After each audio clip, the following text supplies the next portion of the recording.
Pour démarrer aussi, je voulais vous partager un petit fait très amusant, puisque donc Albert, que vous connaissez maintenant, qui s'est présenté, qui a une chaîne Twitch qui s'appelle Albert de Vanves, est donc historien et a trouvé dans les archives de Radio Tour Eiffel, qui est donc la première station de radio française, une coïncidence assez étonnante.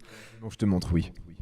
Tu as bien fait de me montrer, puisque en effet, le 30 octobre 1923, Radio Tour Eiffel émet sur ses ondes une émission nommée La Veillée, donc exactement comme la nôtre, avec un thème pas tout à fait identique, mais relativement proche, puisque c'est une émission sur le thème de la mort, et des morts, et en particulier, puisque la cicatrice était encore très ouverte, 5 ans après l'armistice, sur la mémoire des disparus de la Grande Guerre. Alors ça nous a bien sûr énormément amusé d'entendre ça, d'apprendre ça, mais c'est aussi une histoire relativement macabre, et je ne parle pas du thème, du contenu de l'émission, mais bien de l'émission elle-même et des événements qui se sont produits lors de son enregistrement. Nous sommes donc le 30 octobre 1923. L'émission commence exceptionnellement tard pour l'époque, c'est-à-dire 17h. L'équipe de production est réunie dans le pilier nord de la Tour Eiffel. Elle est composée de 2 techniciens, 2 journalistes et une actrice peu connue, Suzanne Moreau, dont le rôle est de lire des poèmes à la mémoire, bien sûr, des frères, des maris, des fils victimes de la guerre. Les 2 techniciens sont séparés des 3 intervenants par une des toutes premières vitres à isolation phonique, de sorte que les techniciens entendent les intervenants, mais l'inverse n'est pas vrai. L'émission commence, je le disais, tout à fait comme prévu, par une énumération strictement informative, mais néanmoins respectueuse et pleine de compassion, des noms des soldats dont les corps ont été identifiés lors du mois d'octobre, puisque la guerre, c'était l'horreur pendant, mais c'est aussi l'horreur après, et les familles attendent parfois des années, si ce n'est pour l'éternité, de pouvoir enfin reconnaître et inhumer leurs disparus. Il n'y a jamais rien d'anodin dans le recensement méthodique de drames humains, mais c'est tout particulièrement le cas ce soir, lorsqu'un des 2 journalistes énonce le nom de Marcel Martin, petit frère de Pierre Martin, fonctionnaire technicien radiophonique des PTT, se trouvant actuellement dans le pilier nord de la Tour Eiffel, à la régie de l'émission La Veillée, séparé par une des toutes premières vitres d'isolation phonique de l'homme qui vient de prononcer la mort de son frère. Pour Pierre Martin, le coup est terrible. Souffrant lui-même encore des syndromes post-traumatiques acquis au front, il perd son calme, s'agite, tire, frappe, arrache tout ce qui est à portée. Félix Moreau, fils unique, sans lien connu avec l'actrice Suzanne Moreau, inquiet pour son camarade, sa propre sécurité et pour le bon fonctionnement de son émission, tente sans succès de maîtriser Pierre Martin. Leur altercation violente et chaotique est inaudible pour Suzanne Moreau et les 2 journalistes. De l'autre côté de la vitre d'isolation phonique, Suzanne Moreau a entamé la lecture d'un poème de Guillaume Apollinaire. Félix Moreau subit les coups, griffures et morsures de Pierre Martin. Il tente par-dessus tout d'éloigner son camarade du matériel de diffusion radiophonique, propriété de l'État et extrêmement dangereux, comme tout matériel impliquant d'énormes charges électriques. La rixe des 2 hommes commence à affecter la qualité de la diffusion. Dans toute la France, les citoyens entendent la voix de Suzanne Moreau se déformer, tantôt se répandant dans des graves terrifiants, tantôt s'échappant dans des aigus agressifs. Certains y voient une intervention démoniaque. D'autres l'attribuent à la marge d'erreur raisonnable d'une technologie encore balbutiante, tandis que les derniers accablent la performance de la jeune actrice. Pourtant, dans le pilier nord de la Tour Eiffel, Suzanne Moreau récite son poème à la perfection. De l'autre côté de la vitre d'isolation phonique, Félix Moreau, qui n'est pas le frère de Suzanne Moreau, ne parvient plus du tout à contenir Pierre Martin, qui est bien le frère de Marcel Martin, officiellement décédé en 1917, à peine 5 minutes plus tôt.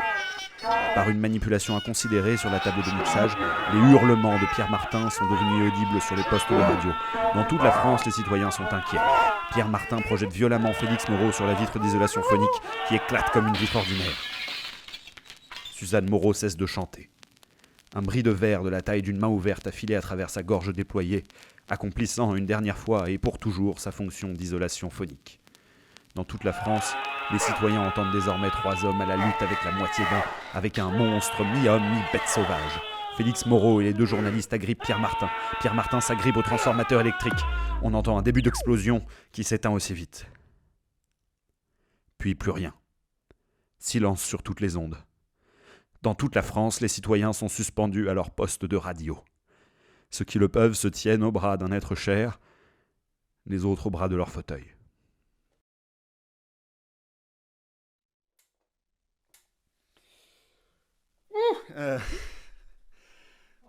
Ouais, ça donne un peu la chair de poule cette histoire. Merci Albert d'avoir partagé. De rien, de rien. Enfin, c'était pour le coup ma spécialité, c'est plus le Moyen-Âge, mais là en l'occurrence, il fallait absolument que je te montre. Voilà, et on comprend que ça ait un petit peu excité l'imagination des gens dans les années qui ont suivi, puisque le 30 octobre 1924, donc un an après, dans toute la France, les citoyens ont cru entendre, comme en fond de l'émission normalement programmée, ils ont cru entendre à nouveau l'énumération des soldats identifiés lors du mois d'octobre 1923, dont celui de Marcel Martin, puis le poème de Suzanne Moreau, et les hurlements de Pierre Martin, jusqu'à encore ce début d'explosion. Et encore le 30 octobre 1925, puis 1926, et je ne vais pas toutes vous les faire, mais en réalité, jusqu'à ce que Radio Tour Eiffel ait cessé d'émettre en 1940, le 30 octobre de chaque année, des auditeurs déclaraient entendre se répéter le début de l'émission La Veillée du 30 octobre 1923, comme si quelque part, dans le pilier nord de la Tour Eiffel, une actrice, 2 journalistes et 2 techniciens étaient condamnés à revivre pour l'éternité l'émission de radio la plus dramatique de l'histoire de France.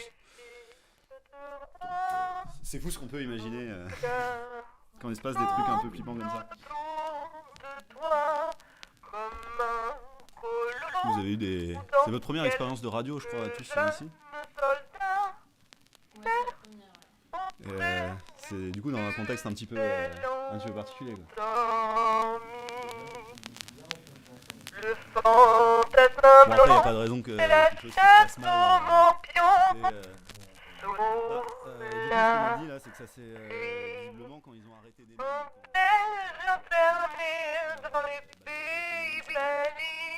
un journal où il est question de moi. Sur la digue, une reine regarde le champ de bataille avec effroi.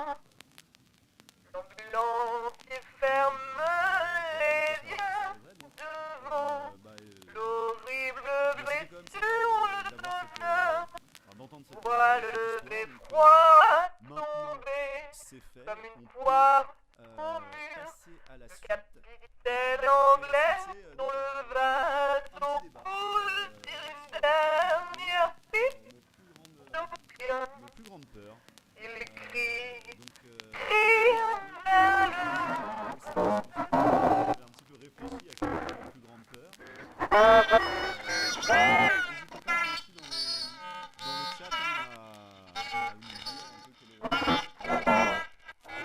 le dire quel est votre plus grand pour alimenter notre discussion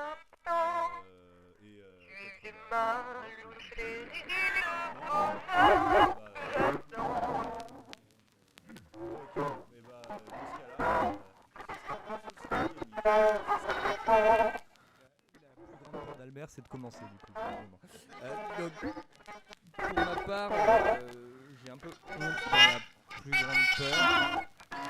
Je la trouve vraiment pas ouf. En fait, j'ai peur des araignées. Donc déjà, c'est hyper frustrant d'avoir une peur irrationnelle d'un truc aussi petit et inoffensif la plupart du temps. Et en plus c'est hyper cliché quoi.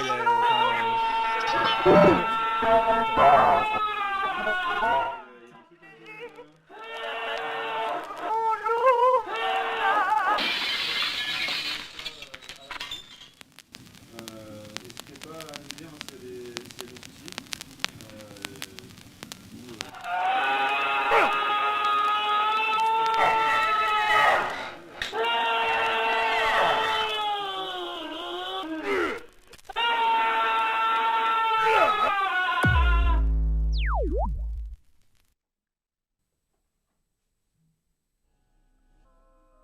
Bonjour et bienvenue à l'émission La Veillée. On est trop content d'être avec vous ce soir. Désolé, on commence un petit peu tard. On a eu des problèmes techniques avant. Mais en tout cas, on est vraiment super content d'être avec vous. Je suis accompagné chroniqueur émérite qu'on ne présente plus, Wolfie Steinbecker, Albert, historien, Ambre, actuaire, et Camille, médecin. Donc une sacrée équipe pour être là avec vous. N'hésitez pas à nous parler dans le chat si vous avez